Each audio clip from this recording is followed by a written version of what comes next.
हर हर महादेव। जय श्री राम, जय हिंदू राष्ट्र, जय देव सेना। ब्रिजभूषण सैनी, राष्ट्रीय अध्यक्ष, देव सेना। साथियों, आज का विषय है बंगाल की स्थिति पर काबू पाए केंद्र सरकार।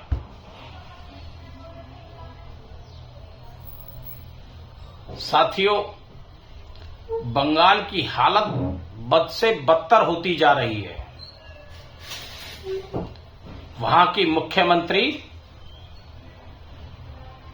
ममता बनर्जी के खिलाफ राष्ट्रद्रोह का मुकदमा दर्ज करे केंद्र सरकार, क्योंकि वो रोहिंग्या और बांग्लादेशियों को बसाने का काम कर रही है। जो देश के शत्रु हैं उनको बसाने का काम कर रही है। देशद्रोह नहीं तो और क्या है। केवल अपने राजनीतिक स्वार्थ की पूर्ति करने के लिए वो रोहिंग्या और बांग्लादेशियों को बसाई जा रही है, जिससे उन्हें वोट मिल सके।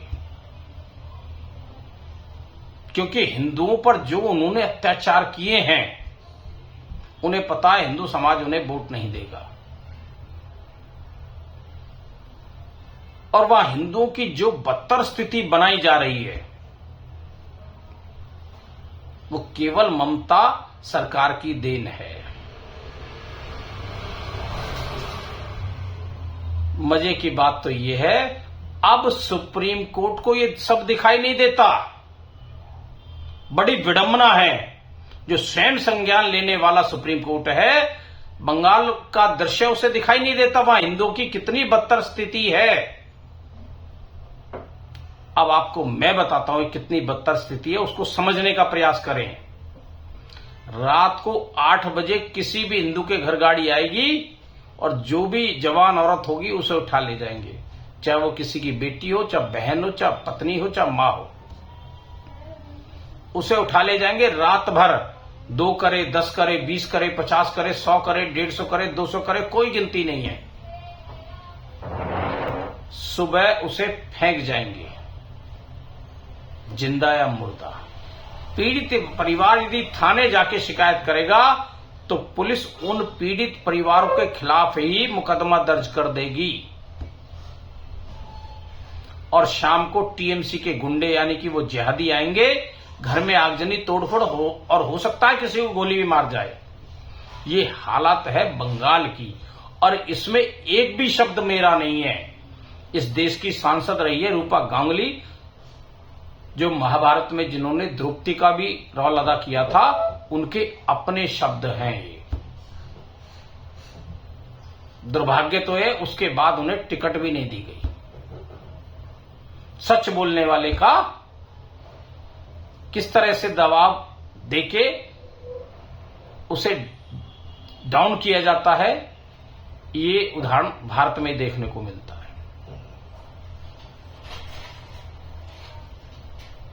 कहां गया प्रजातंत्र, कहां गया संविधान,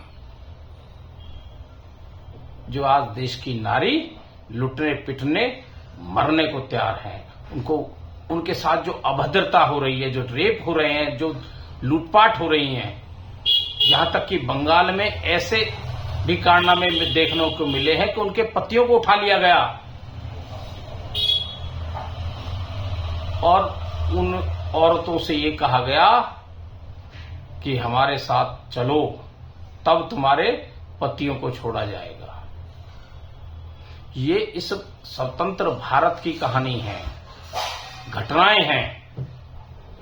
आज स्वतंत्र भारत में इतना बुरा हाल है, लेकिन ना तो केंद्र सरकार को ये दिखाई पड़ता है, ना सुप्रीम कोर्ट को दिखाई पड़ता है। उन पीड़ित हिंदुओं की आवाज देश में किसी को सुनाई नहीं पड़ रही।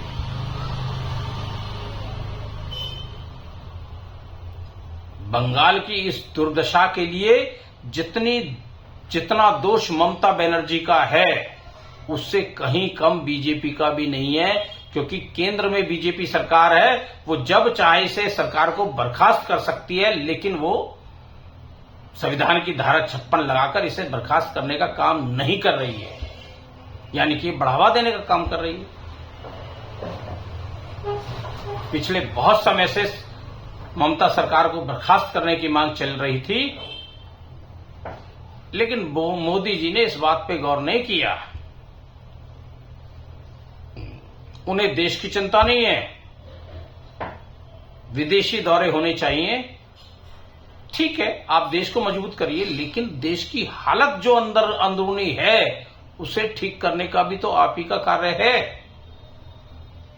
अमित शाह जी भी पता नहीं कहां गायब हो जाते हैं। वो खुद पिट कर आए हैं बंगाल से, उनपे भी पथराव हुआ था 2019 में। उसके बाद गृह मंत्री बने, तब भी उन्होंने इस ममता सरकार को सबक सिखाने का काम नहीं किया।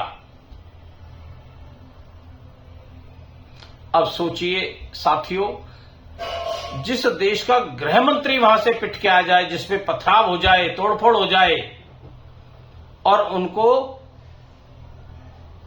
वहां के लोग जिन्होंने उन्हें तवज्जो दी, महत्व दिया, उनके बैनरों को, झंडों को उठाने वाले लोगों की सरेआम हत्या की गई।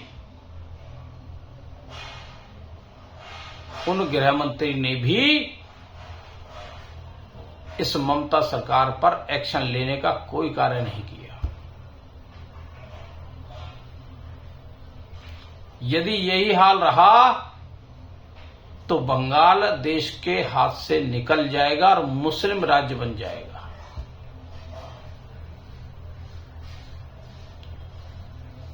आज जिस तरह से रोहिंग्या और बांग्लादेशियों का वहां पूरी तरह से कब्जा है, एक दिन वो देश के लिए नासूर सिद्ध होगा। मैं केंद्र सरकार से अपील करता हूं, तत्काल प्रभाव से ममता सरकार को बर्खास्त करने का काम करे और वहां के लोगों को बचाने का कार्य करे। जय हिंद, जय भारत, जय हिंदू राष्ट्र।